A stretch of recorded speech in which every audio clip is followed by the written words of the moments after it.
চুরি করেছিস কেন সে কথা একটু বল। তুই আমাদের গাছের আম চুরি করেছিস কেন? আমার আর খেয়ে দিয়ে কাজ নাই নাকি?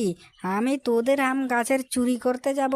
তোদের আম গাছে আমি তাকাই না, আমি চুরি করতে কেন যাব? তোদের আম গাছে আমি চুরি করতে যাইনি বলছি। তুই আমার সঙ্গে মিথ্যা মিথ্যা কথা বলবি না একদম। তাহলে তুই আমাদের আম গাছের কাছে কেন এসেছিস সে কথা বল, মিথ্যা কথা বলিস না, তোকে একটা থাপ্পড় মেরে দেবো। আর একটা থাপ্পড় দিয়ে দিব এক্ষুনি। বল, আর একটা থাপ্পড় খেয়ে নে, তারপর এবার বল তুই বলবি নাকি বলতি না সে কথা বল আমাকে। তুই আমাকে 2বার থাপ্পড় মারেছিস, সেটা কিন্তু ভালো করলি না, একদম ভালো করলি না। তুই যদি কালকে স্কুলে যাস, তুই আমাদের বাড়ির সামনে দিয়ে যখন যাবি, তোকে আমি দেখবি কি করব, আমাদের বন্ধুদের নিয়ে দেখবি কি করব। তুই কি ভেবেছিস তোর আমার কাছে আম চুরি আমি করছি না?